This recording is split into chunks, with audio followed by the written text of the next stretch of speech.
Mário, bem-vindo. Muito grato por ter aceitado o convite. É um prazer tê-lo aqui.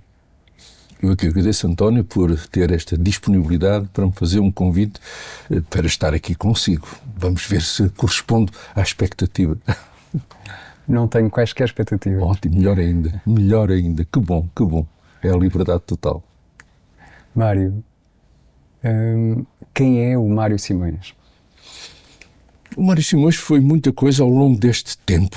Agora tenho já 70, quase 77 anos e, na verdade, aquilo que era a minha definição de mim mesmo foi mudando. Atualmente eu posso dizer, sou uma consciência que observo.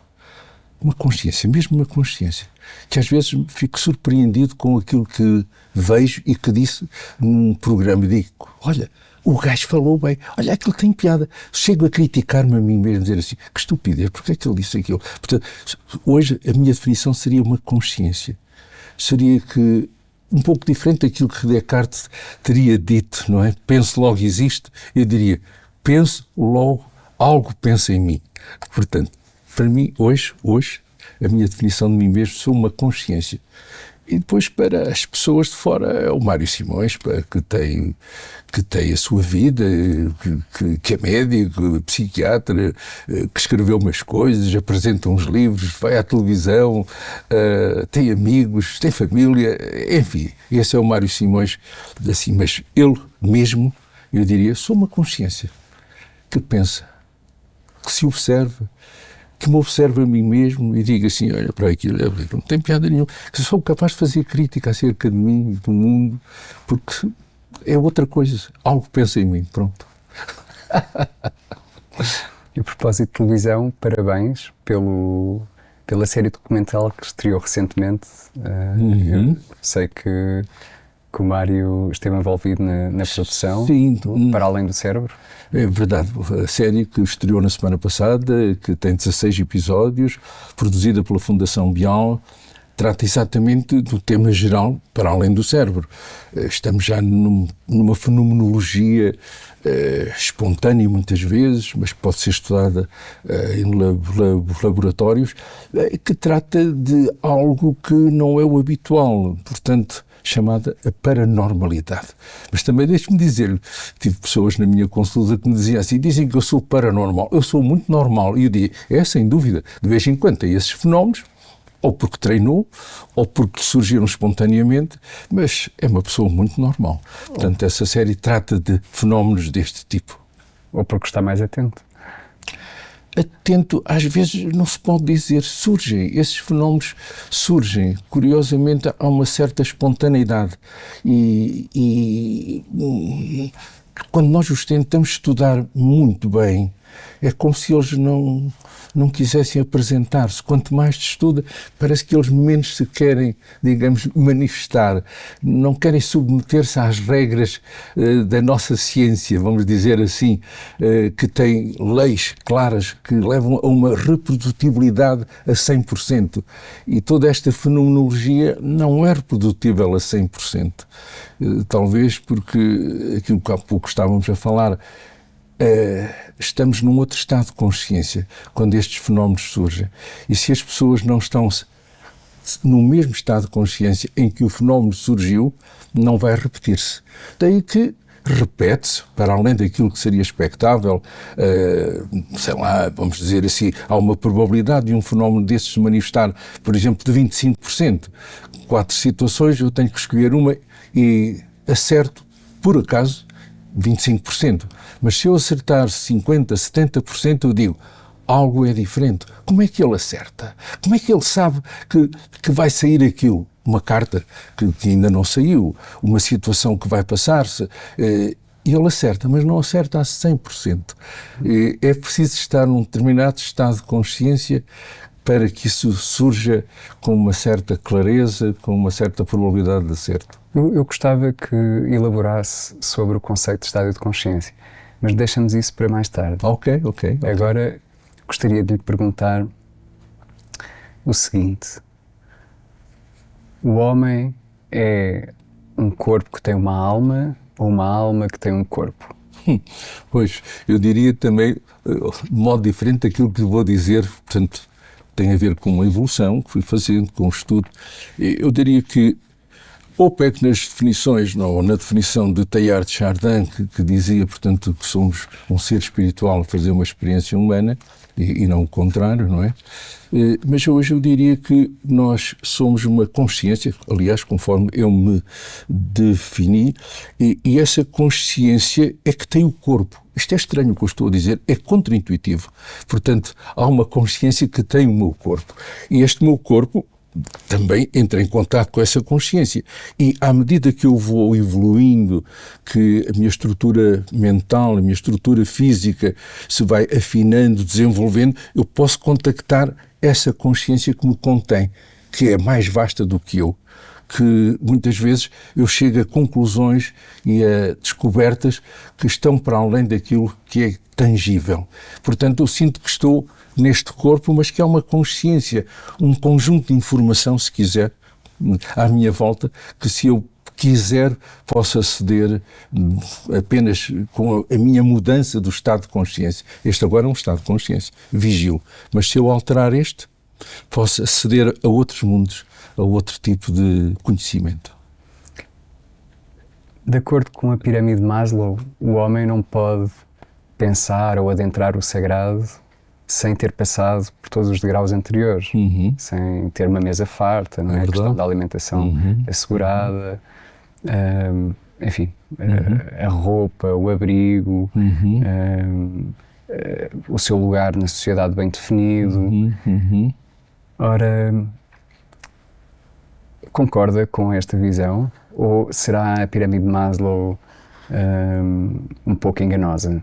Não acho que é enganosa. Interessei-me pelos humanistas, Maslow é um deles, depois pela sequência dos humanistas com a psicologia transpessoal e ultimamente fala-se mais da psicologia positiva.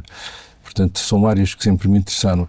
E, na verdade, se nós não estivermos brincando com a base da pirâmide de Maslow, saciados e quentinhos, será muito difícil levar uma pessoa a expandir-se para outros. Portanto, é aquilo que acabou de dizer. Portanto, tratar da comida e ter, digamos, um local onde ficar. O saciado e quentinho. É muito difícil, se isso não estiver resolvido, levar uma pessoa a expandir. Embora admita que raramente existem pessoas para as quais isso não é absolutamente necessário. Homens santos, ermitas, alguns, portanto é raro, mas existe. Eu tento para discordar. Ok, muito bom, pode nascer a luz. Eu tento para discordar porque não me parece que a espiritualidade seja um privilégio de quem tem um estômago cheio. Aliás, demasiado conforto até talvez possa ser, muitas vezes, um obstáculo ao desenvolvimento espiritual. É verdade. Na medida que frequentemente é perante os grandes desafios da vida que nós vivemos despertares espirituais. Não, e aquilo que disse, quer dizer, nota-se, por exemplo, jejuns prolongados podem levar a experiências religiosas, sem dúvida. E aquilo que eu disse há pouco é para a grande maioria da humanidade. E depois acrescentei, para algumas pessoas isso não é necessário. Eu estou a dizer isso em termos de levar isso para o mundo. Compreendo. Portanto, para o mundo. Portanto, por isso eu disse que há exceções, há pessoas para as quais isso não é necessário. Falei de místicos, de santos e de algumas pessoas até vivendo na nossa sociedade que têm uma atitude dessas, para as quais isso não é importante. Referi-me à grande maioria das pessoas. De resto, nas regiões do mundo onde há mais conforto, mais materialismo, regra geral, há uma menor disponibilidade para o caminho espiritual. É verdade, é verdade. Quanto mais materialismo, menor essa disponibilidade. Mas eu posso dizer que eu tenho experiência de lidar com muitos grupos que se interessam pela espiritualidade e as pessoas que vêm, que querem aprender técnicas ou querem, digamos, desenvolver a sua espiritualidade, são pessoas que estão na sua profissão, que têm o seu sustento, que têm a sua família. Portanto, há um mundo onde as pessoas não estão, digamos, não são ricas no sentido material, mas são pessoas que estão integradas e que, apesar disso, querem desenvolver mais, querem ser mais e melhor.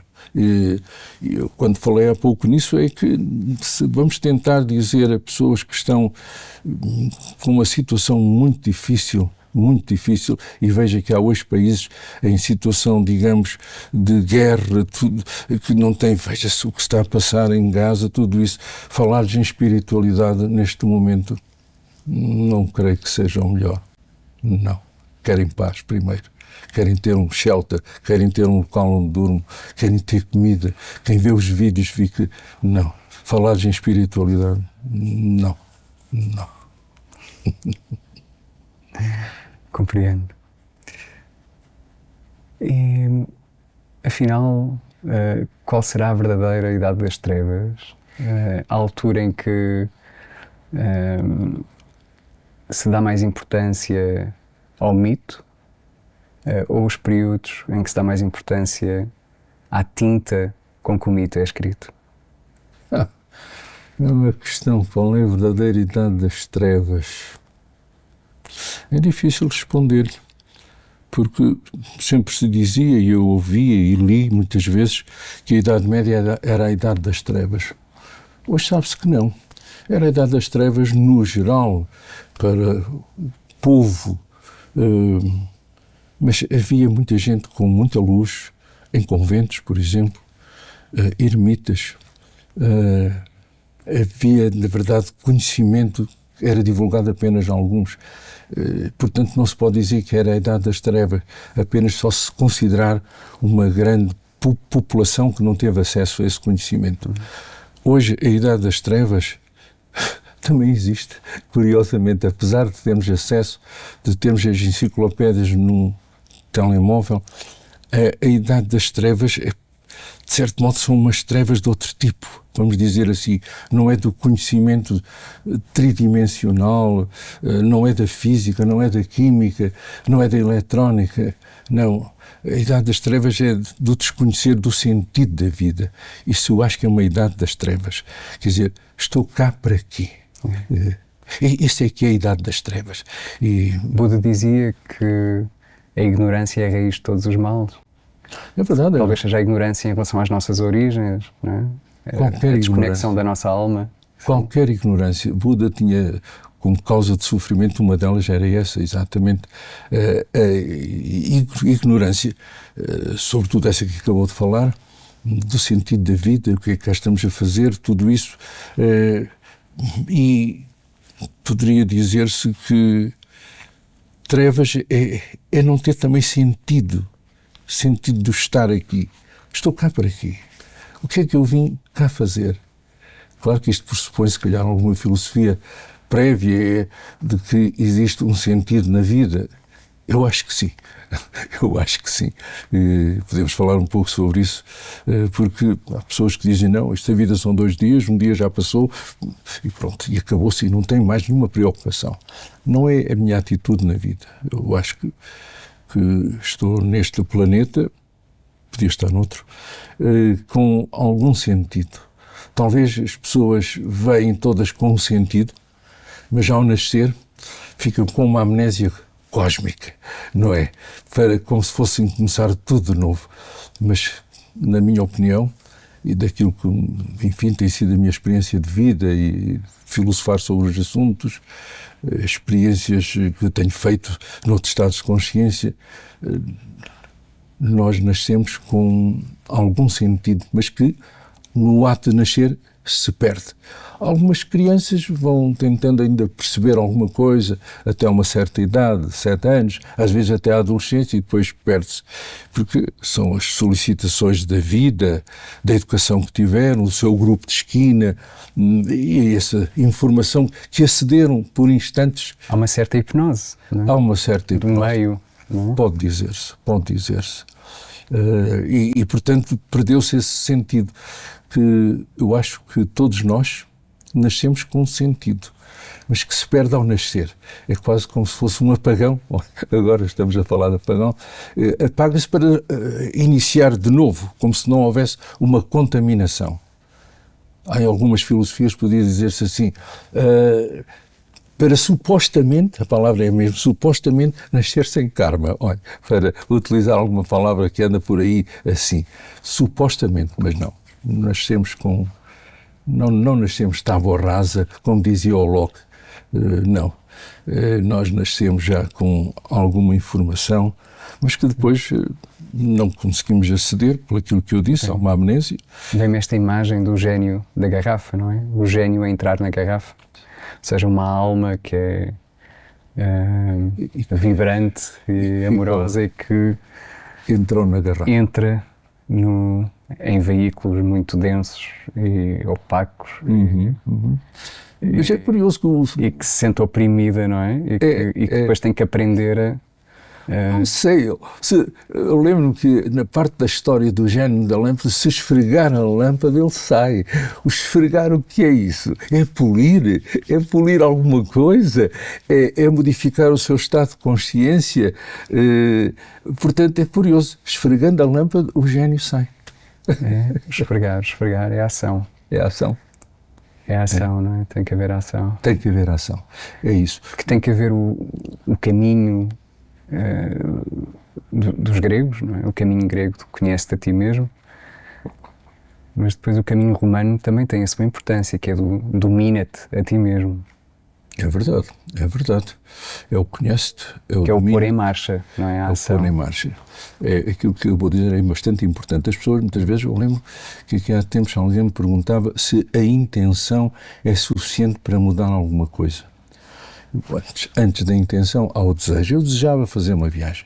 Bom, agora passei para a intenção. Se eu não passo a ação, fico só na intenção. Quer dizer, a intenção não chega para alterar as coisas. Mesmo que eu tenha uma intenção de mudar, se eu não faço qualquer coisa, mesmo que seja um ritual, olha o que eu estou a dizer. Quer dizer, não é necessário pegar em algo material, mudar, mexer em objetos. Um ritual, eu tenho que fazer uma ação qualquer propiciatória para que a intenção atue.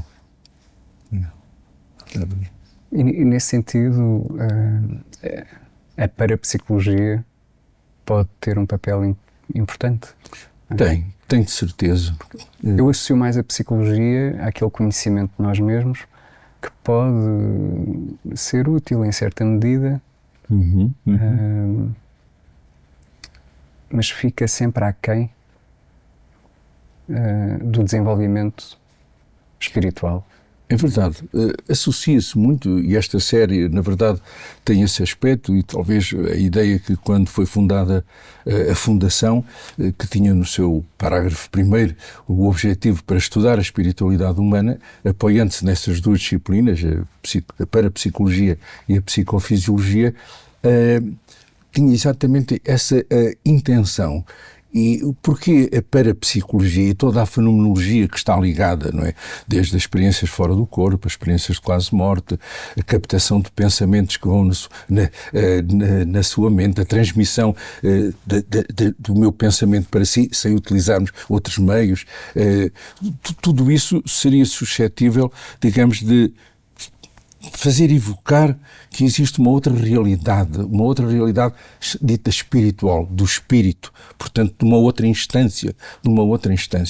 E, portanto, por isso é que surge a série Para Além do Cérebro, curiosamente, porque se supõe, vamos dizer assim, que toda a fenomenologia paranormal é um indicador de que existe uma outra dimensão, para além desta tangível, que se manifesta por essa fenomenologia dita paranormal. Os antigos, por exemplo, os indianos antigos consideravam 7 dimensões, né? E 7 veículos, desde do corpo físico, o Stula Sharira, até ao Atma, não é? Que é o espírito. Exato. E tinham um sentido muito mais rico no estudo da parte psicológica do ser humano. Na medida que, enfim, conheciam as frustrações, os complexos, que nós hoje também identificamos, mas aprofundavam o estudo no sentido de perceber a lei que rege, as leis que regem a psique. O que acabou de dizer, na verdade, vem de uma ciência médica, o Ayurveda.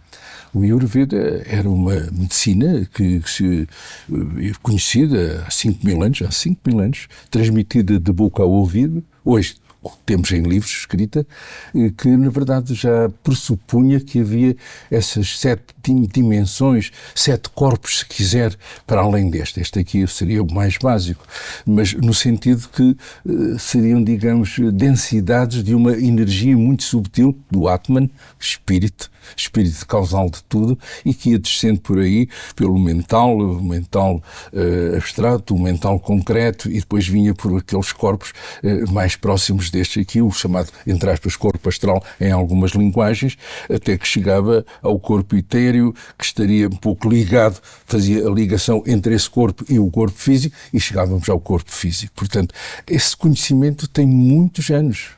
Foi praticamente esquecido, e agora estamos a tentar de novo recuperar, mas onde realmente, como disse muito bem, no hinduísmo e sobretudo a medicina ligada a essa filosofia religiosa, sobretudo o Ayurveda já tratava exatamente desses aspectos com 7 dimensões. E a parapsicologia, de certa maneira, vem resgatar, não é? Vem, para a psicologia, vem resgatar isto. Está além da psicologia, não é? Além da psicologia.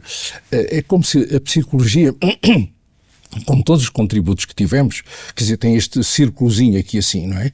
E, temos os contemporâneos, desde Freud, psicanalistas, vários experimentalistas da psicologia, mas começou a surgir, por exemplo, há bocado falou em Maslow, aumentou um pouco, portanto, depois de Maslow veio a psicologia transpessoal que nos disse, há outros estados de consciência, há, digamos, espiritualidade.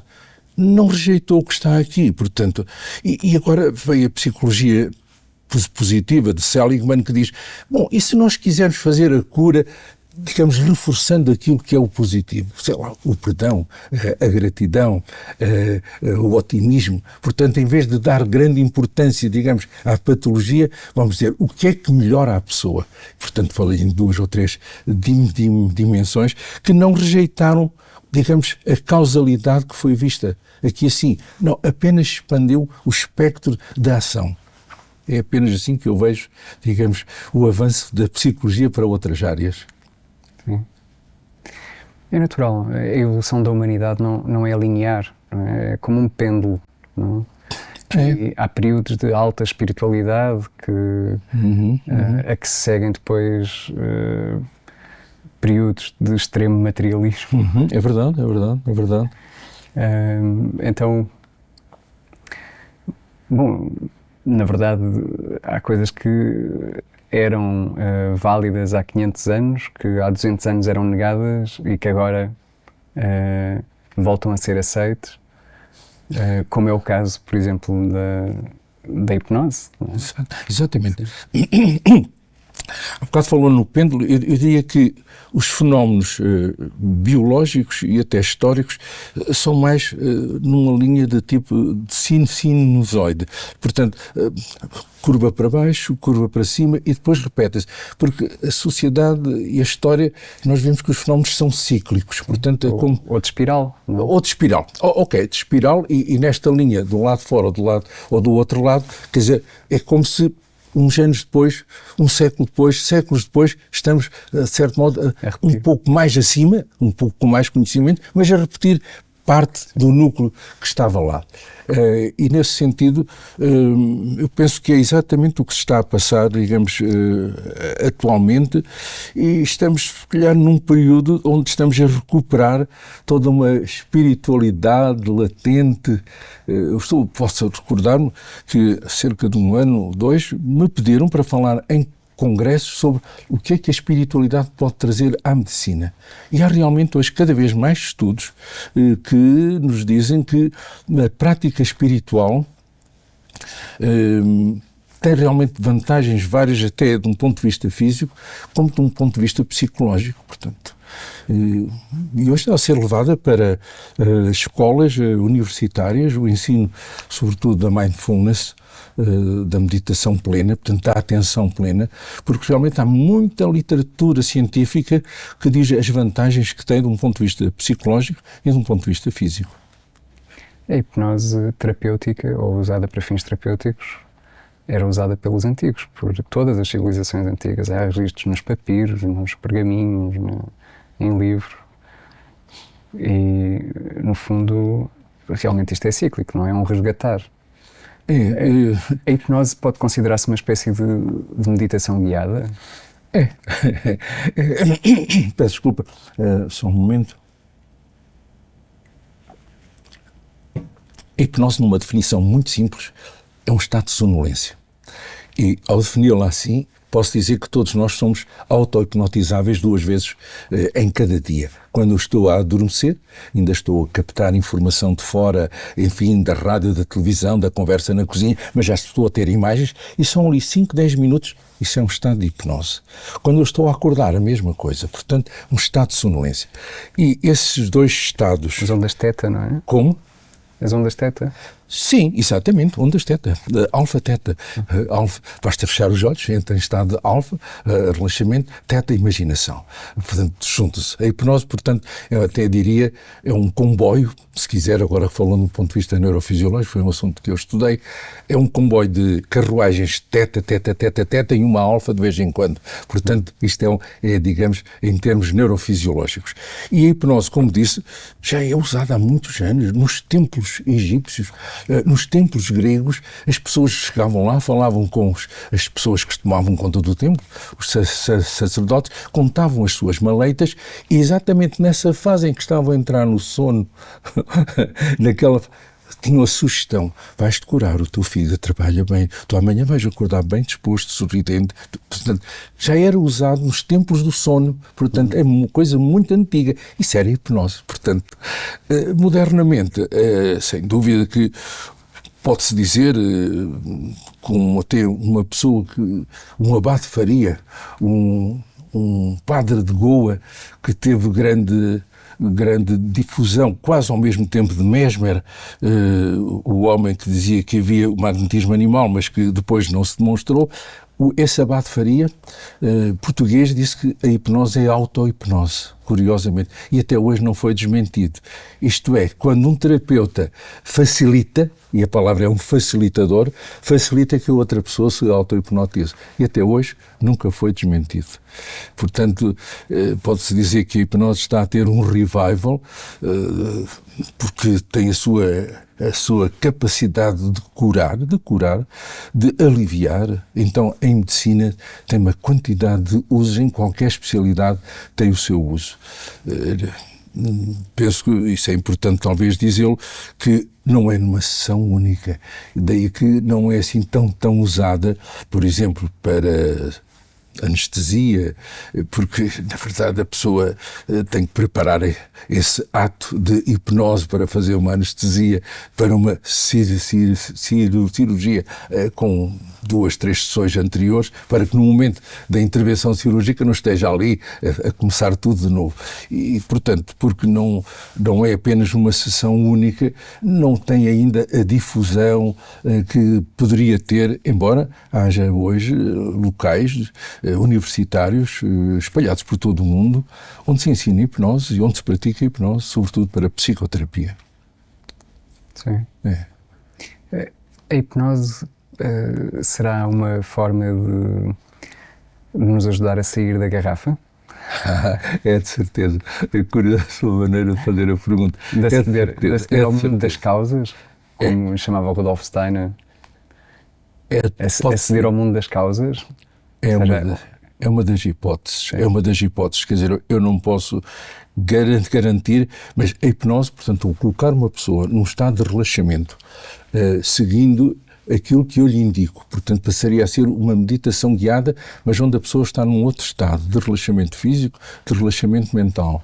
E aí eu posso levar a pessoa a vivenciar experiências que de outro modo não seriam tão simples. Posso dar como exemplo, ligado a esta, digamos, ideia de levá-lo à vivência espiritual. Posso induzir uma experiência de quase morte, aquelas que sucedem quando as pessoas estão a afogar-se, numa tentativa de suicídio, ou algo assim, ou numa cirurgia que está a correr mal. Posso induzir isso sob hipnose e vivê-la intensamente. Posso, sob hipnose, fazer a busca, supostas, a busca de uma causa física em supostas vidas passadas. Eu estou a utilizar o termo supostas porque não se pode provar através da hipnose que houve outras vidas além desta, mas que podemos aí obter algumas informações que depois teriam de ser confirmadas por outro meio e, portanto, aí, sob hipnose, eu posso levar a pessoa a vivenciar algo que, eu diria, uma suposta vida passada, onde se teria passado algo que ainda hoje repercute a tal memória dos tais outros corpos e instâncias que há bocado falámos da medicina ayurvédica, mas que se repercutem neste, seria outra hipótese.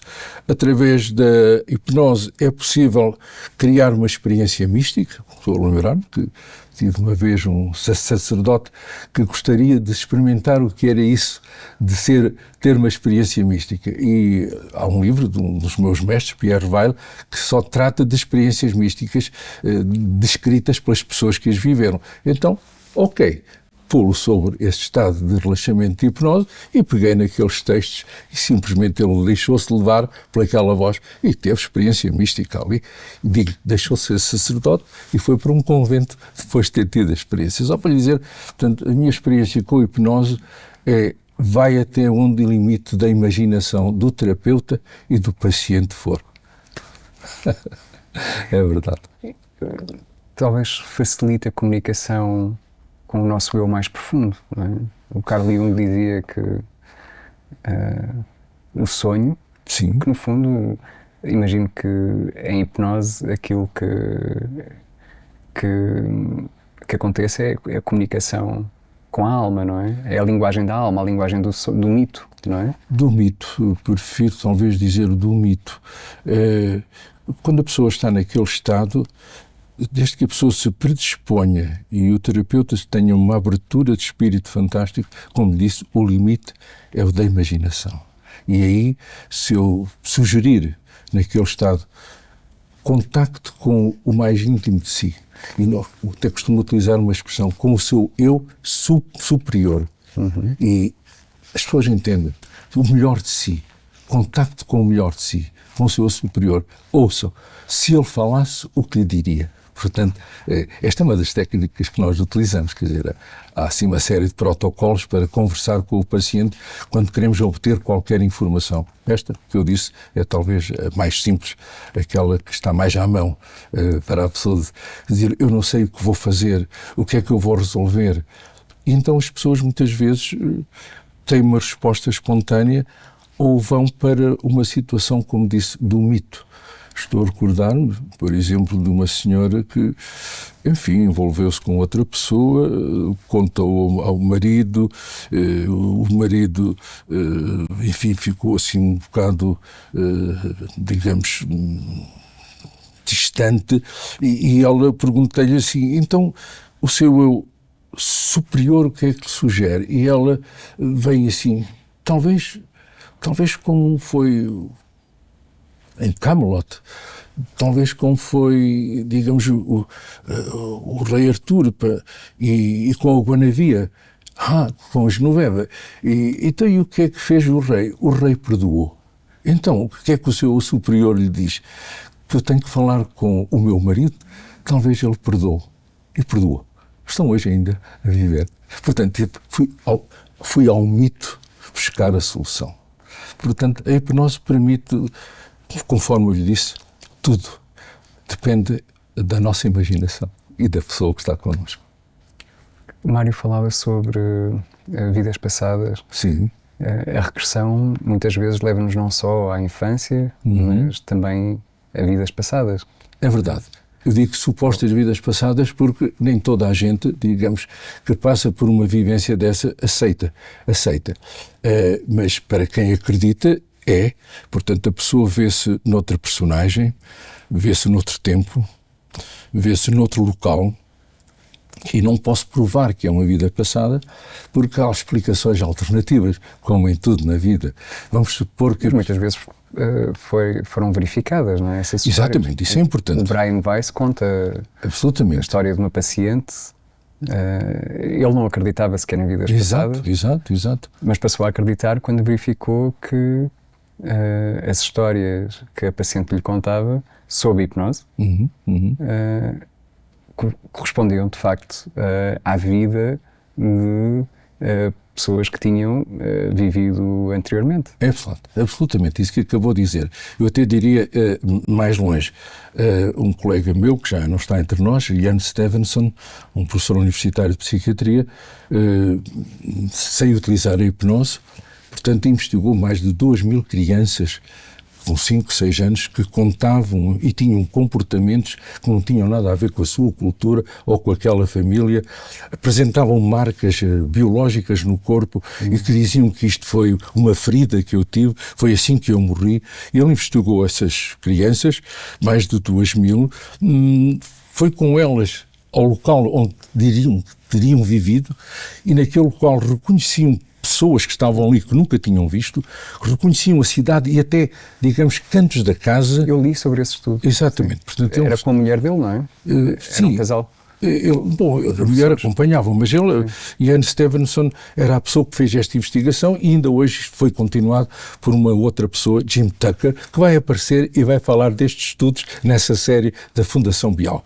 Portanto, isso aí faz, digamos, aceitar como muito plausível, olha a palavra que eu estou a utilizar, muito provável, o próprio Ian Stevenson, que dizia, são casos sugestivos de reencarnação. Ele não queria dizer, são sugestivos, são evidentes, tudo leva a crer. Parece que ele era muito cuidadoso para não ofender, digamos, as pessoas que têm uma certa dúvida. E já agora, há bocado eu estava a dizer, porque vem muita gente, sobretudo que trabalha nestas áreas, dizer assim, pronto, a pessoa está, digamos, a transferir um problema atual para uma suposta vida passada, no fundo. É uma defesa do inconsciente, é uma defesa, está a colocar-se noutra personagem, noutro tempo, noutro espaço, algo que é atual. Portanto, é uma explicação. Outras pessoas dizem, não, isso é um mito, a pessoa tem mitos, não é? Há mitos pessoais, há mitos coletivos, e a pessoa coloca-se num outro mito, adquire uma outra personagem, uma outra personalidade para resolver a sua situação atual. De um ponto de vista estritamente terapêutico, acreditar ou não tem qualquer interferência na melhoria da pessoa. É como se fosse assim ou assado. O facto de transformar aquilo que aprendeu nessa suposta vida passada e reformular, ressignificar, trazer ideias para agora, para esta vida, é o que interessa. Eu compreendo a diplomacia de alguns investigadores e professores neste campo, a escolha criteriosa das palavras, para não ofender suscetibilidade, para não ferir suscetibilidade. É mesmo isso. Mas a verdade é que as evidências enfim, são tantas. São muitas. Bom, de resto, há inclusivamente crianças que conhecem e falam uma língua de uma cultura completamente diferente. Hábitos diferentes na sua vida do dia a dia, como disse. Sabem exatamente como morreram, têm a cicatriz, nascem com a cicatriz, com a marca, não é? Exatamente. Um dos livros, o último livro, talvez, de Ian Stevenson, foi acerca disso. E quando lhe perguntava, ele dizia, então, Ian, tu acreditas na reencarnação? Ele fica em silêncio e muito cuidadoso, não é? Diz assim, estas marcas biológicas são indícios muito fortes. Viajam para esse lugar, para essa cidade, para essa região, para essa cidade. É verdade. Vão à casa onde ele diz ter vivido. Absolutamente. E diz à família que vive lá, naquele momento. Absolutamente. Para verificar se não está dinheiro escondido por baixo de uma determinada tábua. Absolutamente. Tal e qual. Portanto, e lá está. Sim. Mas está a ver, as pessoas podem dizer assim, há pessoas que se interessam pela parapsicologia e que dizem que isso tudo não passa de uma super PAS, a percepção extrasensorial. Quer dizer, eles estão a captar informação, não deles, mas de algo que anda por aí e que aterrou na mente deles. Portanto, as explicações, conforme disse, por mais dados que se queiram apresentar, se a pessoa não dá a chance de que essa seja uma hipótese viável, vai sempre rejeitar. Todas as civilizações antigas, enfim, não acreditavam, quer dizer, tinham a reencarnação como dado adquirido, não é? Inclusivamente os cristãos primitivos. Sem dúvida. Por exemplo, agora que falou nisso, porque é que Jesus pergunta quem dizem que eu sou? Dizem que tu és Elias. Portanto, essa pergunta, quem dizem que eu sou? E, portanto, a resposta vem de alguém que já tinha precedido. Portanto, faz pensar que nesse tempo era bem aceite essa ideia da reencarnação e que uma pessoa poderia voltar à Terra. Portanto, nada de novo, mas estou-lhe a falar de como é hoje a ciência vista, escrutinada. Já agora, deixe-me dizer, quando as pessoas fazem uma regressão sob a hipnose, e eu fiz muitas, as pessoas muitas vezes vêm daquilo, quando abrem os seus olhos, acorda e tal, aterrou aqui no meu consultório, e a pessoa fica assim a olhar para mim, professor, isto foi verdade ou imaginação? A minha resposta, vou dizer qual é, digo assim, o que é que apetece acreditar? E eu pergunto a palavra apetece porque é a palavra que quase que chama intuitivamente por alguma coisa, como quando comemos um gelado, não é porque temos fome, não é porque temos sede, apetece. Então é algo que nos satisfaz em todos os aspectos.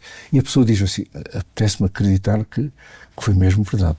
Então, se isso lhe faz sentir melhor, se lhe dá mais sentido à sua vida, acredite. É a minha resposta. Eu não posso dizer foi verdade, foi mentira. É o que a pessoa é que tem que validar aquilo. E se fosse imaginação? O que é imaginação? De onde vem a imaginação? O que é imaginação? É verdade, é verdade. Imaginar. O que é imaginar? É curioso que a palavra imaginar é aquilo que vamos usar quando estamos sob hipnose. Que a pessoa diz, eu não estou a ver nada, eu não ouço nada, eu não sinto nada. São as linguagens do corpo que nós temos. Eu digo, imagine. Imagine que se fosse uma pessoa, se fosse uma personagem, imagine, começa aí. E a imaginação é um conjunto de dados que já adquirimos ao longo da nossa vida, de informação, de história, de experiência pessoal, e juntamos isso num filme que nós fazemos. Imaginar é um filme pessoal com tudo aquilo que nós temos de dados adquiridos até hoje. Até mesmo dados físicos, doenças pelas quais nós passamos, tudo. Portanto, eu diria que vamos buscar à consciência tudo aquilo que é necessário para a imaginação. À cloud, à nuvem. À cloud. Olha, pode-se dizer assim, agora estava a falar de imaginação e pensei assim, ok. Onde estão armazenadas todas as memórias, todas as vidas? Todas as vidas.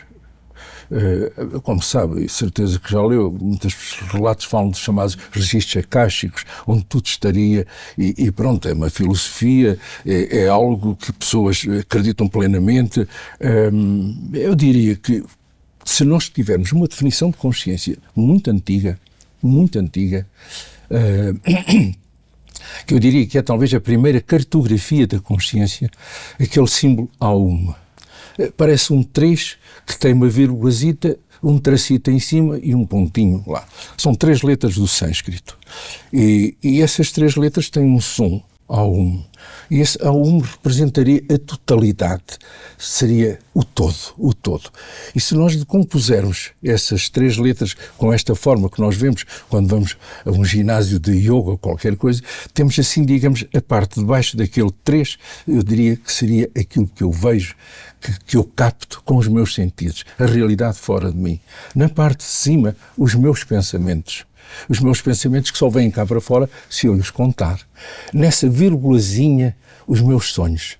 Isso também faz parte, posso metê-los na minha imaginação. E aí, nota que aquela vírgulazinha está muito fechada. É assim, portanto, para os sonhos, eu ter, digamos, presentes, quase que tem de ser acordado quando estou, digamos, a viver. E isso vê-se pelo movimento ocular rápido. E a parte depois que está por cima tem assim um tracinho, aquilo que nas tradições, sobretudo orientais, se chama o véu. Portanto, para lá do véu desta realidade. E para lá do véu desta realidade é quando entro num outro estado de consciência. Quando entro no sono, quando entro no sonho, quando entro na hipnose, quando tomo psicadélicos, quando fico em certas posturas, tudo isso que é suscetível de alterar esta consciência em que estamos agora. Então entro nesse pontinho lá em cima, que é um mundo espiritual, é um outro mundo. E isto tudo é a consciência. A consciência é isto tudo. O estado alterado de consciência é talvez o nosso estado natural de consciência, não é? Mais natural. O estado... Este é o estado onde nós estamos mais tempo, porque é necessária a vida, é necessária a autonomia, ao cuidar de mim, ao cuidar do corpo. O outro é para eu ter mais conhecimento e talvez um conhecimento que me diga sobre o sentido de estar aqui com este corpo. E esse está para lá do véu. Consegue-se obter num outro estado de consciência, mais facilmente. Porque a obtenção do conhecimento, isso é interessante, agora que estamos a falar, a obtenção do conhecimento não vem só do método científico. Quer dizer, o método científico é um método de obter conhecimento que nós queremos que seja reprodutível para os aviões andarem, para os elevadores, para curar doenças. Portanto, quer dizer, é algo, digamos, operacional, necessário à vida qualquer que ela seja. Mas há outras formas de obter conhecimento, seja pela experiência pessoal, pelo desporto, pelas artes e até pela conjetura, que é o que estamos aqui também a fazer nesta nossa conversa. Eu posso conjeturar, posso obter conhecimento raciocinando, estabelecendo nexo entre coisas. Portanto, é importante termos esta humildade de que quando se diz e tal, a ciência comprova, está bem, mas a minha experiência pessoal muitas vezes tem mais importância do que aquilo que a ciência me diz.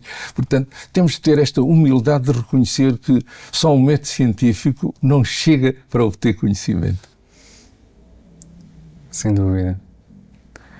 O David Hawkins, esse grande psiquiatra, sim, que criou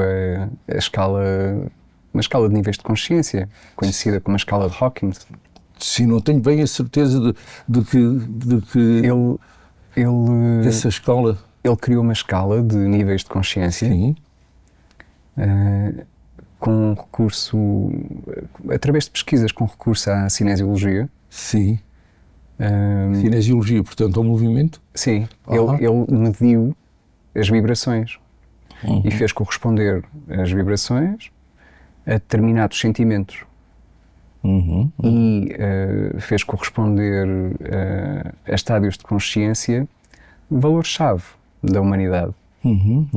Então, o estádio de consciência mais baixo, sim, é a vergonha. A que ele atribui o valor de 20 Hz. E vai por aí acima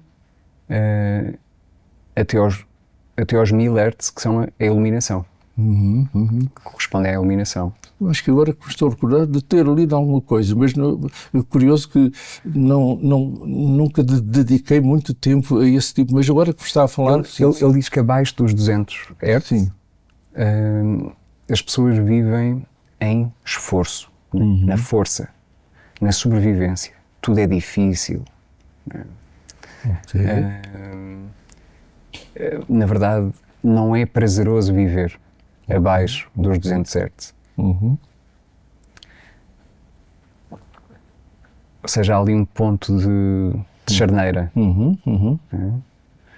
Curiosamente, os 200 Hz correspondem à coragem. É necessária... É o outro polo para ultrapassar esse é necessária mal-estar. Coragem para ultrapassar. Digamos que, por exemplo, os iniciados dizem que o homem só começa a viver verdadeiramente a vida depois de despertar para a vida interior. Que até lá é uma espécie de zombie, não é? Depois de da fada dar a vida ao Pinóquio. Ele diz que tolo eu era quando era uma marioneta. Estou tão feliz agora que sou um menino de verdade. Estou a ouvi-lo com atenção porque desconhecia praticamente tudo o que me está a contar. Coragem, a etimologia da palavra coragem é agir com o coração. Não é? Sim, cora. É o início da palavra coragem. É a raiz da palavra, sim. Então, será que o coração é aquilo que está em sintonia com Deus, não é? Que está ligado ao tal amor, à tal fusão, não é? À totalidade. Não é? Será que quando abrimos o coração, quando começamos a agir com coragem, a dominar as paixões, a cólera, nos libertamos? É interessante que começa o nosso processo de libertação, deixamos de ser escravos dos desejos e das aversões. É interessante a maneira como foi expondo e falando na coragem como o início de deixarmos de ser escravos das paixões, daquilo que está fora de nós. Alguma coragem, digamos, pelo menos interior, é necessária para dizer eu penso por mim. Eu acho que se eu não pensar por mim primeiro, porque eu tenho que ter informação e depois eu vou pesar aquela informação e aí deixe-me dizer que é difícil eu, sem ter algo que me leve a ter a boa decisão, o kairos, e hoje tenho tanta informação, basta pegar em qualquer chat GPT ou outros de inteligência artificial, e então diria que vale a pena voltar a Jung, Carl Jung. E Carl Jung diz-me que eu tenho 4 instrumentos com os quais nasci para tomar a boa decisão, qualquer que ela seja na vida, seja de coragem para isto ou para aquilo, seja de seguir esta carreira profissional, seja de tomar uma decisão qualquer mais forte, eventualmente de iniciar uma vida com alguém. 4 aspectos. E ele dizia, tenho a razão, tenho de usar a minha razão. Portanto, se eu não usar a razão, falou no coração, não vou esquecer, já lá vamos, mas se eu não usar a minha razão, a coisa fica mal. Mas ele diz, só não chega. E ele diz assim, mas depois tenho a minha emoção. Portanto, a razão diz-me o que está correto e incorreto, o que é lógico, o que não é lógico. Depois tenho a minha emoção, e a emoção diz-me do que é agradável, do que é bom, do que é desagradável. Isto é agradável? Sabe-me bem pensar nisto? Ou esta decisão, imaginá-lo, o que vai ser a emoção? Depois tenho a sensação, isto dá-me arrepios ou não? Quer dizer, o corpo, é o corpo que reage, é uma linguagem do corpo. Portanto, já tenho a razão, a emoção, a sensação. E ele apresenta um 4º aspecto, a intuição. E a intuição é algo que, como disse há pouco, o que é que me apetece? É intuitivo. Isto é intuitivo. Quer dizer, como disse, o comer gelado, não é? Não é porque tenho fome, não é porque tenho sede. Quer dizer, o que é que me apetece? E estes 4, se jogarem para o mesmo lado, a probabilidade de eu ter o kairos, a decisão certa, pode atingir os 95, 99%. Porque depois há outros fatores, não é? Que me são estranhos, que são as circunstâncias de vida, etc. Mas em relação entre mim e mim, se eu tiver estes 4 a votarem no mesmo sentido, ok, a probabilidade é elevadíssima de eu estar a tomar a decisão certa.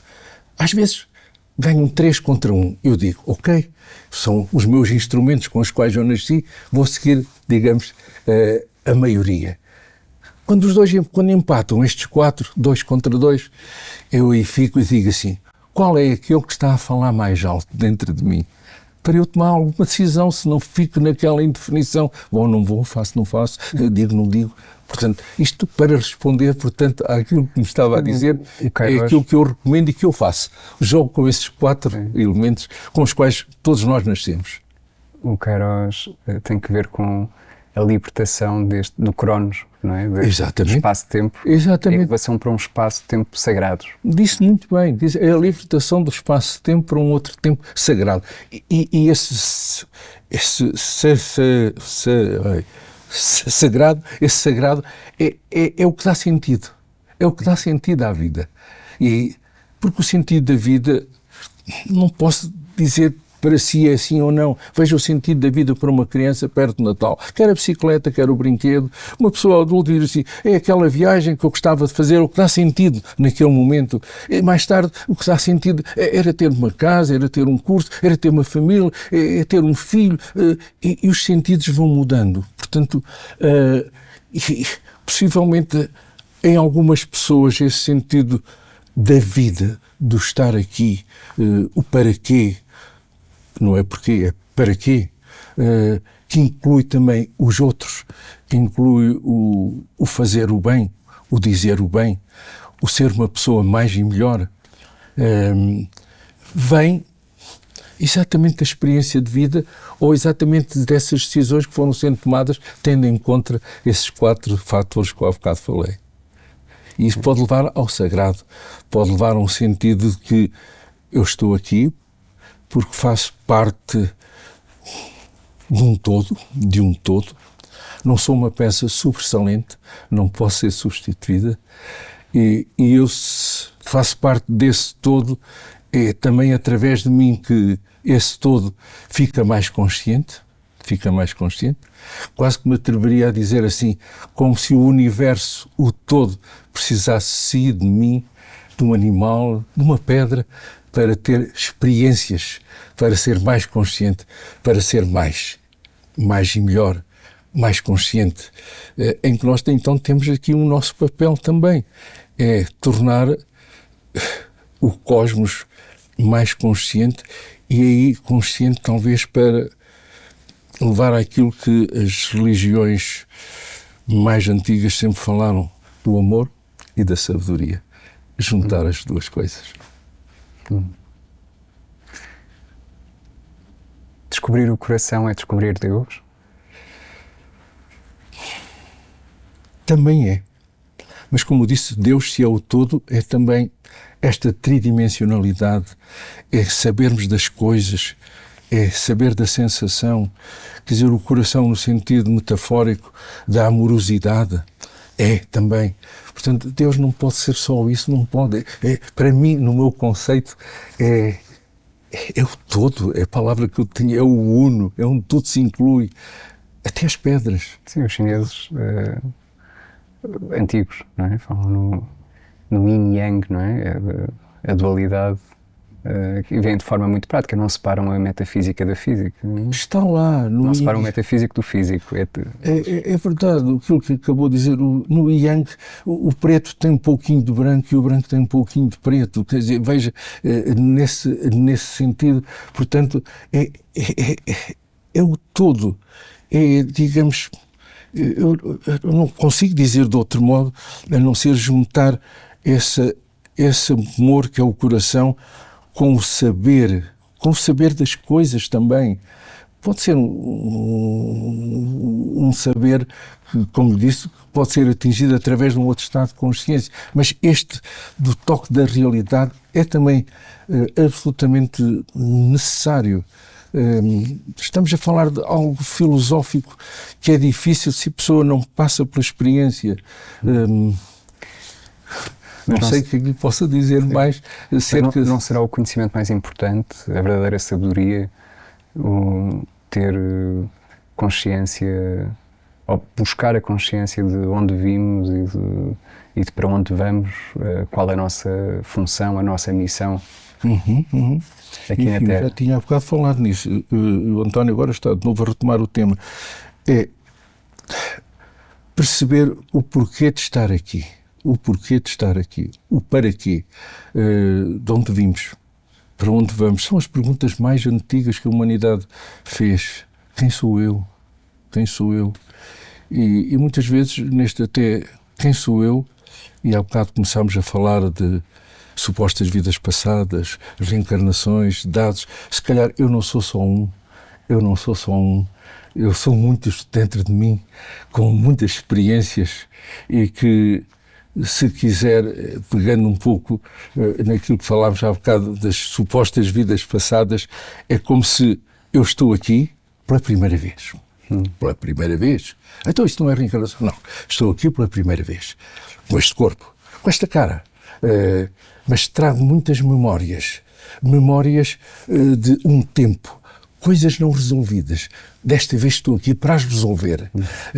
Trago, se calhar, uma memória de uma suposta vida passada de há 500 anos, de uma de há 1000 anos, uma de há 150, e na verdade aquilo que reencarna então seria, na minha opinião, as nossas neuroses. Vamos lá ver. Portanto, aquilo que reencarna são as neuroses que temos que resolver. E nascemos com essas predisposições. Não nascemos predestinados, mas nascemos predispostos. Portanto, essa informação está lá, mas quando nascemos apaga-se. Mas à medida que vamos interatuando com a família, e parece que as pessoas renascem junto daqueles que com mais conflitos têm para resolver, ou então uma ligação muito próxima e é bom voltar àquela família.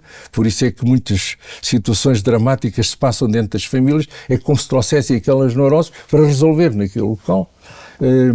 E à medida que vamos tendo mais conhecimento, vamos percebendo que eu não sou só eu. Um pouco como, olha, Fernando Pessoa, que se projeta noutros egos, noutros eus, e nós também não somos só uma pessoa.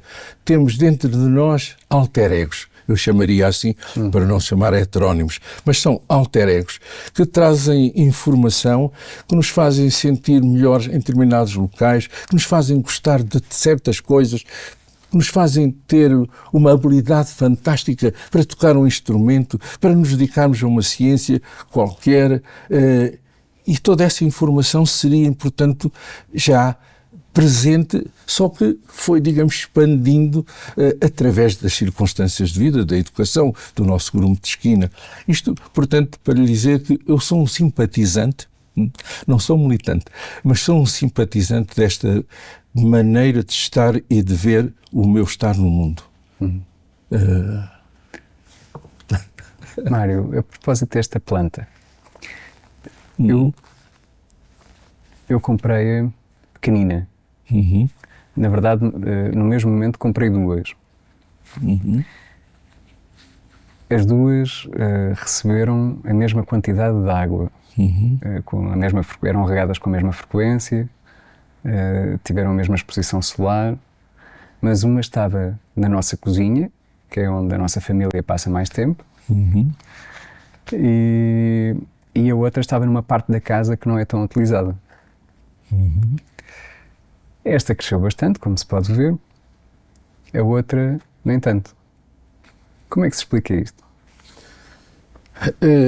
Admitindo que as plantas parece, vou utilizar a palavra parece que também têm alguma vida, suscetível de serem sensíveis, e há alguns estudos também ligados a estas áreas da paranormalidade que fotografaram plantas cortadas e que foram utilizadas câmaras Kirlian para ver se tinham uma certa aura e que, portanto, que há sofrimento, que as plantas seriam suscetíveis de se defenderem também de algo. Ok, então vamos admitir que essas plantas teriam uma consciência latente e que, portanto, não foram alimentadas, entre aspas, por o sol, por a conversa com a planta, o cuidar dela, porque tiveram a mesma água, mas foi uma certa alimentação mais tridimensional, não psicológica, vamos dizer assim, não de interação, e isso foi já reproduzido, por exemplo, com experiências com ratinhos, que alguém cuidava de ratos que davam certo comida e dava a todos, mas havia um que tinha uma manchazinha e a pessoa que tratava dele pegava nele, fazia festinhas e conversava com ele. Na verdade, curiosamente, a comida que era dada a todos, mas era sobretudo para ter uma experiência sobre o aumento do colesterol. E, portanto, os ratos todos tiveram colesterol, mas aquele não. Aquilo tinha qualquer coisa que demonstrava, é como se interiormente o rato tivesse uma consciência de que eu sou querido, alguém cuida de mim de outro modo. Isto é estranho, portanto, o que estamos a falar que são experiências reais. É como se tudo então tivesse consciência, até às plantas. E aqui vem-me agora à memória uma definição de Spinoza de Deus. É um panteísmo. É um panteísmo. Quer dizer, até uma pedra teria consciência. Olha o que eu estou a dizer, isto é uma loucura. Eu tenho consciência que estou a dizer uma loucura. É como se a pedra tivesse consciência, mas uma consciência muito lenta. Ao fim de 500 anos nota que está mais pequenina. Portanto, mas também tem consciência. Portanto, vamos dizer assim, como se tivesse, há bocado falou, em vibração. Tudo vibra, se quiser. Tudo é oscilação. Vibração quer dizer que tudo oscila. E a um nível atómico é tudo oscilação. Qualquer coisa que está aqui, as nossas células, à minha volta, tudo tem uma oscilação a nível atómico. Nikola Tesla dizia que para compreender os mistérios do universo temos que pensar em termos de onda, frequência, vibração. Exatamente, ele dizia exatamente. De certo modo, frequência é, portanto, tic-tac. Tic-tac, é uma frequência, mas o relógio, ao fazer assim um pêndulo, está, digamos, a oscilar. Portanto, eu posso oscilar assim, ou assim. E, portanto, isto diz-me que, vamos supor que eu ponho a mão à frente da minha cara. Você deixa de ver a cara. Mas se eu fizer assim, a mão desaparece e fica a ver a minha cara. Vamos supor que existe uma outra realidade que tem uma frequência maior que a da minha mão, que oscila a uma velocidade muito maior. Então é possível que esteja aqui, à minha volta, algo, nessa oscilação, nessa vibração, mas que os meus sentidos não captam. Portanto, isto é para ajudar a ideia que o mundo pode ter uma outra realidade que está à minha volta a oscilar, a vibrar, com uma frequência que os meus sentidos não captam. A telepatia é estudada nas melhores universidades do mundo, atualmente? Sim, embora algumas delas. Sim, algumas delas. E foram estudadas, por exemplo, em Stanford, por exemplo, mas são laboratórios que, de um modo ou outro, deixaram de ter suporte e agora, com toda esta política que estamos a ver das melhores universidades, sem dúvida, na América, deixaram de ter dinheiro para investigar, sobretudo, áreas destas e outras semelhantes. Mas a telepatia, sim, é levada para as universidades em alguns aspectos. Nós vivemos na era da internet. Sim. Dos telemóveis, do WhatsApp, do Facebook. Serão essas tecnologias sombras daqueles que são os nossos poderes inatos, naturais, os nossos poderes telepáticos? A tecnologia, de certo modo, simula tudo aquilo que o ser humano faz. Portanto, faz mais rápido. Simplesmente isso. O ser humano faz, e tudo aquilo que nós estamos a ter de tecnologia hoje, atual, é de certo modo para fazer isso, mas mais rápido. O ser humano faz isso, e isso nota-se, por exemplo, na telepatia, sobretudo quando duas pessoas têm uma relação muito estreita, e transferem informação à distância, não é perto, sem utilizar nenhum instrumento desses que acabou de falar, sem utilizar a voz, e isso sobretudo nota-se frequentemente quando as pessoas são tão próximas que são gêmeos, de tal forma que isso há já muita literatura na relação, não é? Exatamente. Então aí não é só a telepatia, portanto aquilo que se passa de uma pessoa que quer transmitir algo que é, digamos, urgente, que tem uma carga emocional fantástica, a outra pessoa capta, e aí muitas vezes, se um gêmeo tem uma lesão física, o outro tem algo no mesmo local. Quer dizer, se uma pessoa, por exemplo, caiu, teve uma queda e tem realmente um hematoma grande, o gêmeo, naquele momento, sente qualquer coisa. Não tem a mesma coisa, mas tem algo muito semelhante à mesma hora. Portanto, esta informação, isso existe. A telepatia, transferência de informação à distância, sem ser pelos meios eletrónicos ou pelos meios dos sentidos, isso existe. E foi já muito replicada em muitos locais onde se faz investigação nesta área. E provavelmente é mais comum do que possamos pensar. Muitas vezes a telepatia, portanto, a transferência de informação mental manifesta-se por sincronicidades. Quer dizer, é uma outra forma que eu diria para chamar o que é a telepatia.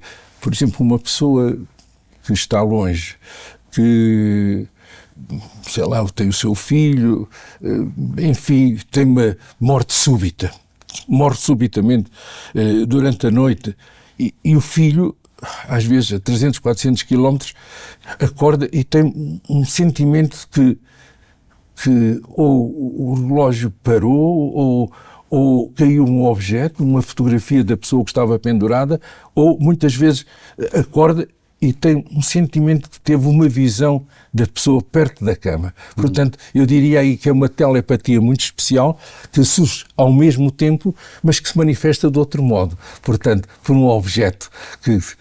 O telefone que toca às 4 da manhã e a pessoa vai lá e não houve nada, por exemplo, e depois no dia seguinte sabe, olha, aquela pessoa que era tua amiga, tal, faleceu às 4 da manhã. Portanto, são outras formas telepáticas, mas que eu chamaria de sincronicidade nesta dimensão. E os pensamentos, os nossos pensamentos, projetam-se na atmosfera, criando uma psicosfera? Há alguns dados que, curiosamente, a sua pergunta, há alguns dados que fazem pensar nisso. Nós utilizamos, por exemplo, isso vem de alguma tradição xamânica. Os xamãs é o medicine man, é o feiticeiro da tribo, é a pessoa que viaja noutros mundos, é a pessoa que vai recuperar partes da alma do seu paciente. E nessa tradição xamânica é possível levar o paciente a ter uma conversa num estado de relaxamento, de hipnose, num outro estado de consciência, que pode ser induzido, há bocado, como eu disse, por psicodélicos, sem dúvida, não tem que ser só a hipnose, e nesse estado ter uma conversa com uma pessoa a quem quer transmitir algo, fazer as pazes com essa pessoa, pedir desculpa, levá-la, digamos, a dizer contacta-me, e portanto aí fala, digamos, alto, mas naquele estado, por exemplo, eu estou apenas a ser a testemunha daquela conversa, e isso foi para o ar. E ficou assim como se fosse uma mensagem que anda no Starlink, e quando a outra pessoa estiver num estado semelhante àquele, vamos supor, está a ir para a cama, a adormecer e tal, e diz assim, devia telefonar àquela pessoa. Nunca mais pensei nela. Portanto, é um pouco essa a ideia. E isto funciona estranhamente. Então nós afetamos essa psicosfera e essa psicosfera afeta-nos. Sem dúvida. Portanto, é possível que nos afete, mas aquilo que nos afeta tem que estar, temos que estar nesse estado semelhante onde aquilo que foi produzido na psicosfera para eu captar, se não passa-me ao lado. Pois, uma questão de vibração. Isso não passa-me ao lado. Eu tenho que estar em sincronicidade, eu tenho que ter qualquer coisa de comum. Dou-lhe um exemplo que imagino que quando foi a invasão do Iraque, estava Bush no poder, você imagina os milhões de pessoas que queimaram imagens dele, que lhe desejaram a morte, queimaram a bandeira americana. O homem continuou a fazer a sua vida, para andar a cavalo. Portanto, isso não chegou. Está a ver? Não havia sintonia para captar isso. Eventualmente chegou. Chegou, mas isso por causas, digamos, não houve está a ver, a intenção, mesmo a ação, não foi suficiente. Sim. Não foi suficiente. São estas coisas todas que me levam a pensar que há aqui algo, mas não estamos, digamos, completamente à mercê de alguém ou de uma força fantástica. Então talvez a superstição do mal olhado tenha razão de ser. Exatamente. Tem alguma razão de ser, mas não chega. Não chega. Claro. É aquilo que eu disse, esse É exemplo. preciso haver uma porta aberta. É exatamente. É preciso ter qualquer coisa que sintonize. Temos que estar sintonizados, não é? E aí pode funcionar. Todo aquilo que acabou de dizer do mal olhado, no fundo, quando se estuda estes aspectos antropológicos do voodoo. O voodoo, portanto, há muita literatura feita sobre isto. Se a pessoa sabe que foi feito qualquer magia negra contra ele, mas ele tem que saber. Se não souber, também não dá resultado. Esquisito, como estou a dizer. Portanto, mas o facto de eu saber, já estabeleci um link. Estabeleci a porta. Portanto... Há pouco falávamos sobre a escala de Hawkins e sim. sobre a coragem. Sim. Será que essa coragem necessária é também a coragem de sair da vitimização e de assumirmos a responsabilidade pelos nossos pensamentos, pelos nossos sentimentos, pelas nossas ações? É verdade o que acabou de dizer, é verdade. A coragem passa por aí também, de dizer, portanto, sair do papel de vítima. Quer dizer, eu sou um coitadinho, eu não consigo fazer nada, todos me querem fazer mal. Não, quer dizer, se eu assumir que eu tive alguma corresponsabilidade, a palavra, não quero utilizar a palavra culpa, mas alguma corresponsabilidade, então eu tenho que, de certo modo, pensar o que é que eu posso fazer. Portanto, se houve algo que me prejudicou, vamos dizer assim, seja de uma instituição, seja de uma outra pessoa, o que é que eu terei aqui tido de corresponsabilidade? Eu acho que é um bom início para eu também mudar. Estou-me a lembrar que eu orientei uma tese de mestrado sobre bullying, e a pessoa que fez essa tese, que eu orientei, a certa altura, uma das conclusões que se retirava era que a pessoa vítima de bullying tinha também corresponsabilidade nisso, pela sua atitude, pela maneira até como estava sentada, quer dizer, de certo modo quase que estimulava as outras pessoas. Portanto, e ela teve que aprender para dizer assim, não, você tem que estar com uma outra postura, tem que possivelmente mudar qualquer coisa também em si. Não, é vítima, mas não é a 100%. Falávamos em vibração, não é? Então, de certa forma, nós só atraímos em função da nossa vibração. Não será assim? Ou seja, aquilo que vemos e aquilo que vivemos é, de certa maneira, atraído por nós próprios. E não é. Quer dizer, eu não posso dizer isso a 100%.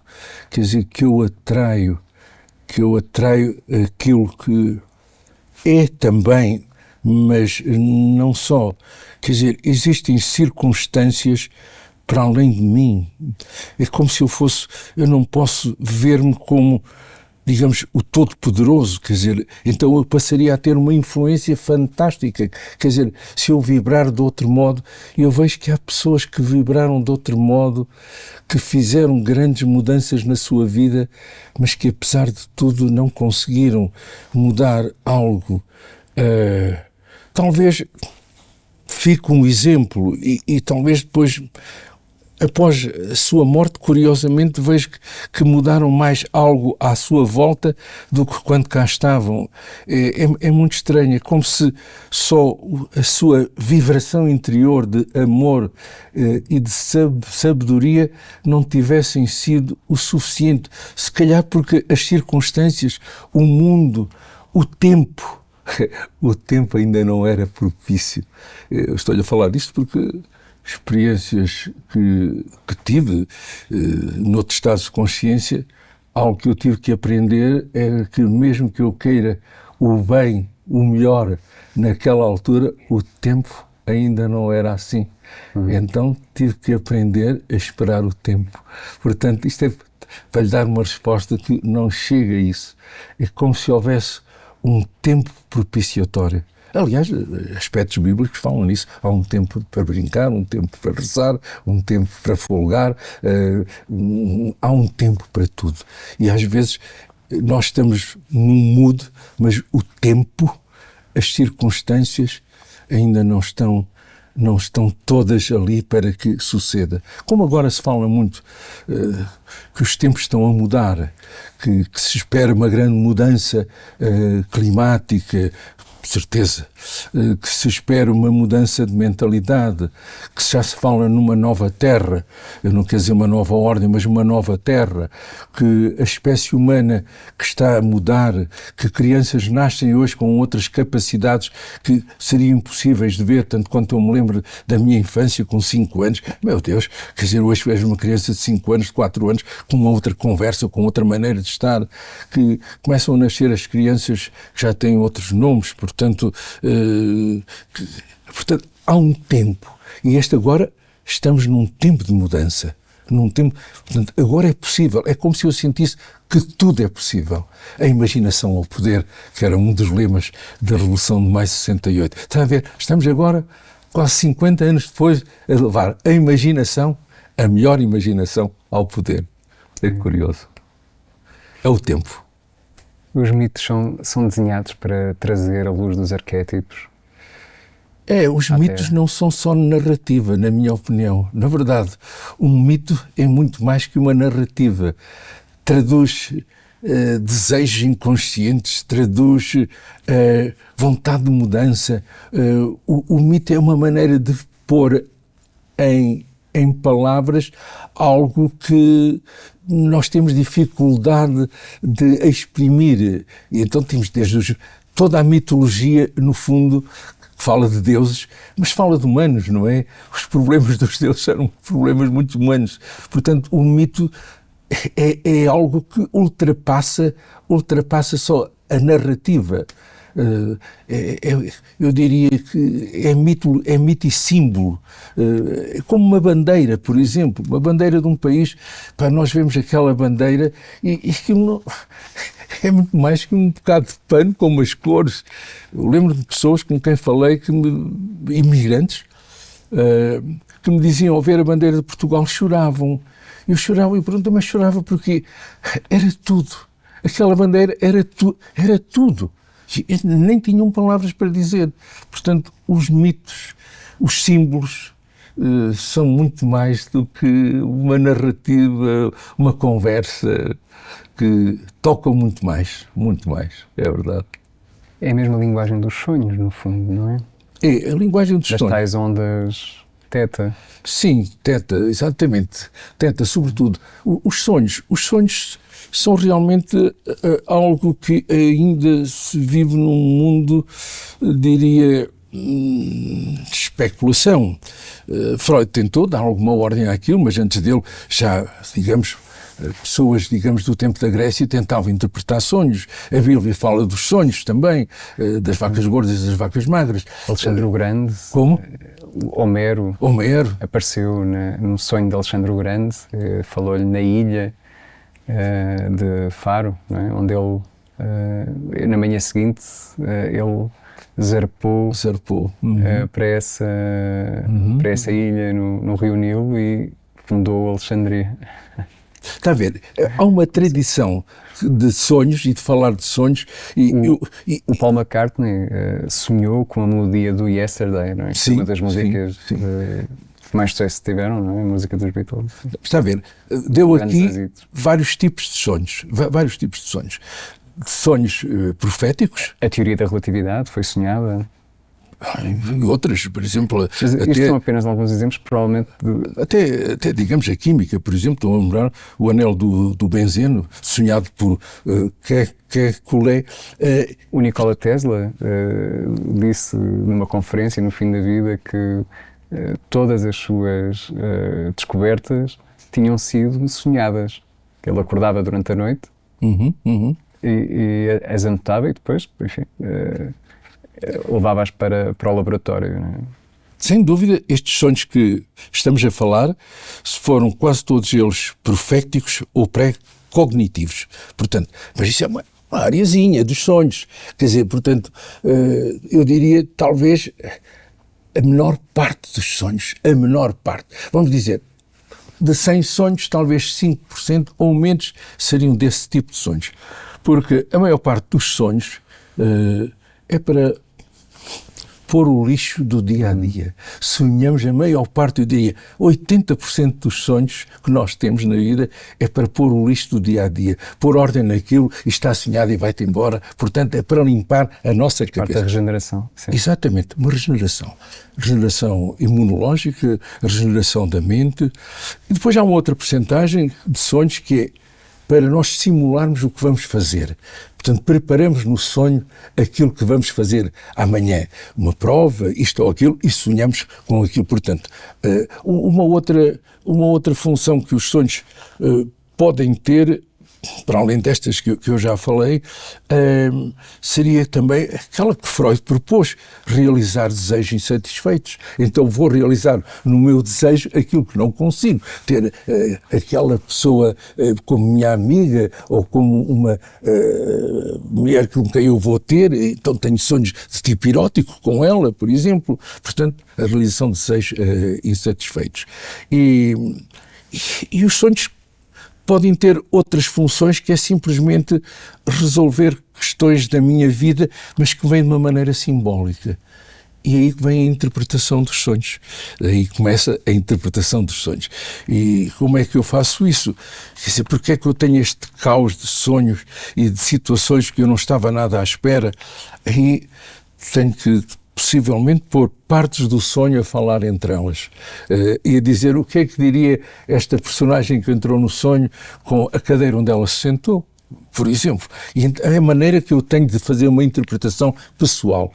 Ponho personagens, coisas, objetos a falar entre si e crio, digamos, um pequeno romance, esse que me vai dar ideias. Portanto, os sonhos que falou a princípio, diria, existem, são a menor percentagem, eu diria. De resto, tem essa função também de nos proteger, até de fazer com que a gente consiga dormir. Porque ao fim de hora e meia de sono, vem um sonho de 10 minutos, 20 minutos, e é necessário vir o sonho para que eu continue a dormir um sono profundo. É um guardião do sono. Está a ver? Outra função do sonho. Quer dizer, é realmente complexo falar de sonhos, porque não se resume só a uma coisa. Mas todos os que falou existem, têm uma percentagem menor. Algumas pessoas têm a felicidade de ter esses sonhos. Algumas pessoas. Mário, e em relação às medicinas da floresta, às medicinas xamânicas, como a ayahuasca, de que forma nos podem ajudar nestes processos de autodescoberta, não é? De reencontro com o nosso ser mais profundo, não é? O nosso eu mais profundo, o nosso ser superior. Ajudam. É toda uma chamada medicina de influência xamânica, que utiliza plantas que geralmente são psicadélicos que alteram esta consciência que estamos agora. Passamos a ter uma consciência mais expandida, não é? Mais expandida. Entramos em estados ampliados de consciência e aí vamos ter acesso a realidades que são tão reais como esta quando lá estamos. É como se a realidade dependesse do estado de consciência. Saímos da garrafa. Exatamente. Portanto, quando eu lá estou, nesses estados, a realidade é tão real como esta. E aquilo que tem sido usado ultimamente, portanto, é a utilização de psicadélicos, a ayahuasca, portanto, a ayahuasca é chamado o vinho dos mortos. Porquê? Porque não leva a contacto com pessoas falecidas quase sempre, curiosamente. Mas também em contacto com situações que eu já tive muitas vezes supostas vidas passadas. Volto de novo ao tema.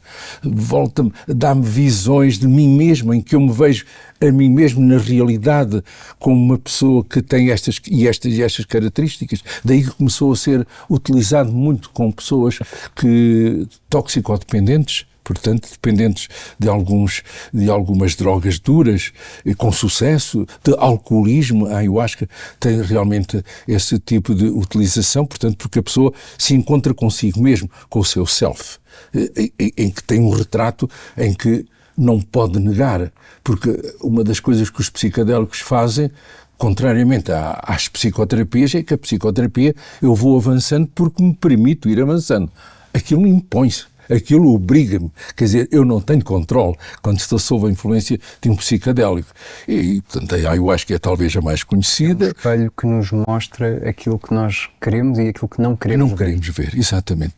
E então, há outros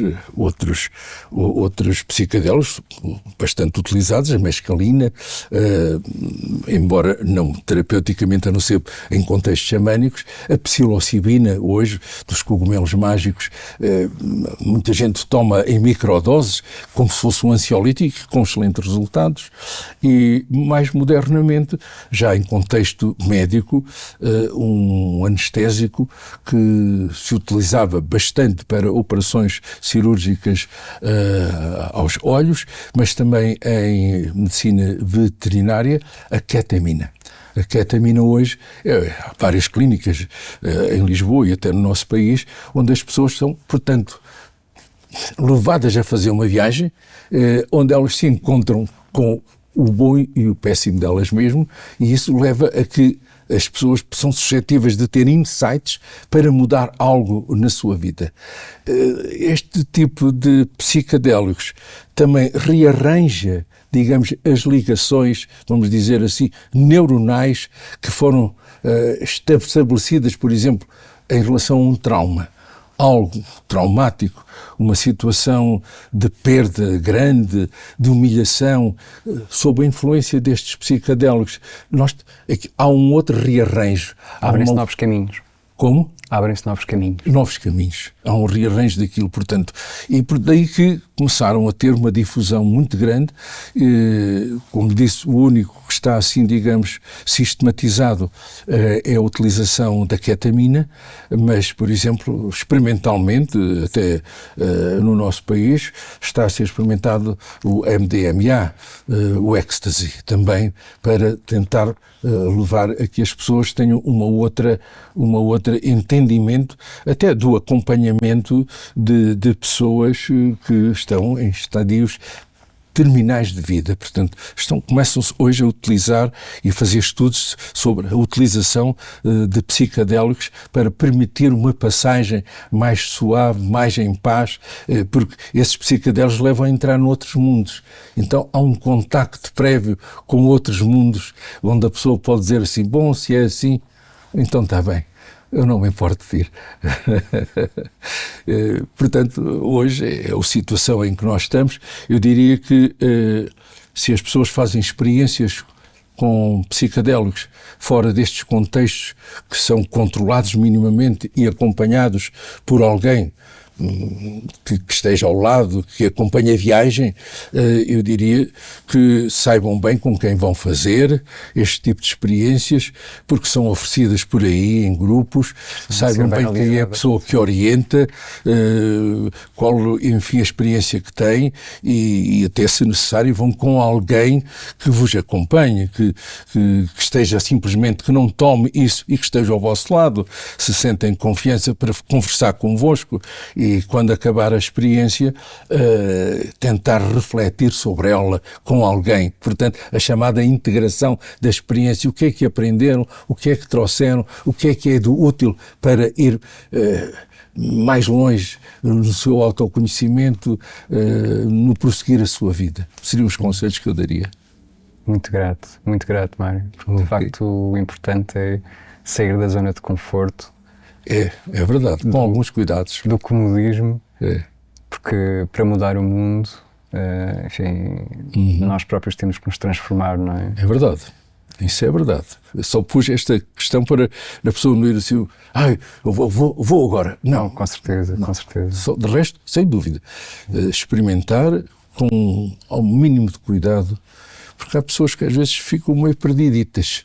E estamos a falar de psicadélicos, mas, por exemplo, o velho haxixe, marijuana, maconha, tudo tem esses nomes, cannabis, em algumas pessoas com alguma predisposição, seja de família, seja porque já tiveram um passado prévio psiquiátrico com algumas alucinações que foram perturbadoras, não falo de outro tipo, que aquilo pode desencadear algo que nos estava lá latente. Daí que, por isso, eu digo, alguns cuidados quando se vão fazer estas experiências, e espera-se que a pessoa que orienta esse tipo de experiências tenha um mínimo de bom senso para aceitar ou não alguma pessoa fazer esse tipo de vivência. Sim, e é importante ter presente que a utilização destas substâncias para fins recreativos Eu diria não promove o desenvolvimento espiritual, antes pelo contrário, não é? É contraproducente. Até porque pode saber bem, porque há uma espécie de anestesia, não é? Um afastamento do ego, não é? Do ego inferior, não é? E isso pode ser prazeroso, porque sabemos que muita gente se debate com uma mente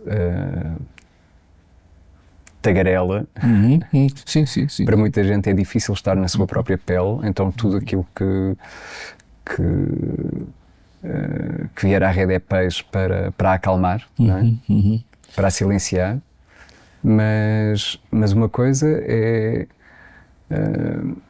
afastarmos do ego para baixo.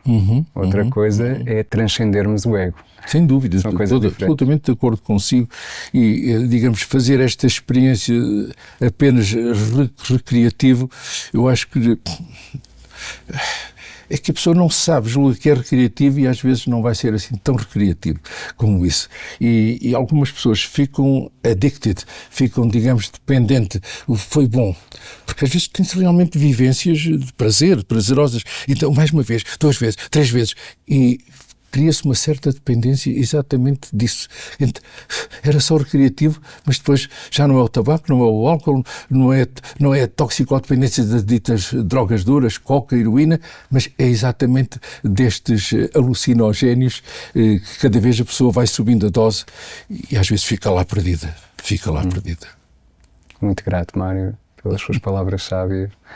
E gostaria também de mencionar que o Mário vai participar num evento MAR da Consciência. Sim, é verdade. Em junho.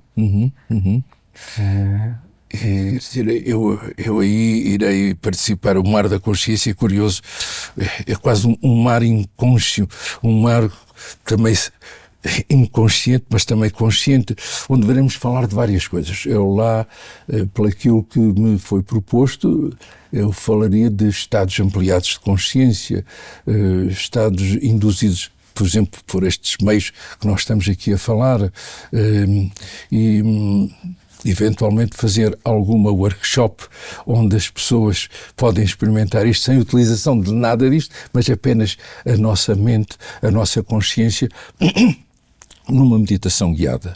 No fundo, conforme há bocado falámos, a hipnose é uma meditação guiada, onde as pessoas estão num estado de relaxamento, mas depois estão mais suscetíveis à sugestão, então nós podemos ir até onde as pessoas decidirem. Quando lá eu digo assim, o que vocês querem? Vamos ter aqui uma votação, o que a maioria decidir, então vamos utilizar esse meio, portanto numa situação minimamente controlada, não é? Eu sei, por exemplo, que algumas workshops que eu fiz, por exemplo, numa experiência de quase morte, é possível induzir, uma outra pessoa não queria voltar. Portanto, veja que ficava lá tão bem e aí passei a ter alguns cuidados. Por isso é que eu digo, cuidado com quem orienta. Claro, porque se liberta da carga, não é? Então, exatamente. Fica mais leve e essa leveza é muito custosa, não é? Não, é só para dizer que, portanto, um dos cuidados que eu passei a ter é dizer para as pessoas porem o seu nome, chamar pelo nome das pessoas, E também passei a ter um outro cuidado, que é o apelo emocional. Quando as pessoas não querem voltar ou estão lá naquele mundo baralhado, eu tenho que utilizar apelos emocionais. Estamos à sua espera para o aniversário, sua família, o seu filho, tem que ter um mínimo de historiazinha acerca. Chega o televisor a levar música para, sei lá, uma música que toca o parabéns a você. Pessoa, estamos todos à tua espera, já estamos a ouvir a música. Quer dizer, temos de ter apelo emocional e, às vezes, mesmo assim, eu tive de trazer as pessoas provocando dor. O corpo chamou a pessoa, sei lá, provocando dor. Sim. Fazendo pressão nesta zona aqui, que é o que fazem os anestesistas. Põem as mãos aqui, carregam, toca a vir para cá, a estar connosco. Isto para dizer que, mesmo que sob hipnose, quer dizer, eu tenho de estar atento a alguns riscos. Nada é sem riscos. Muito bem.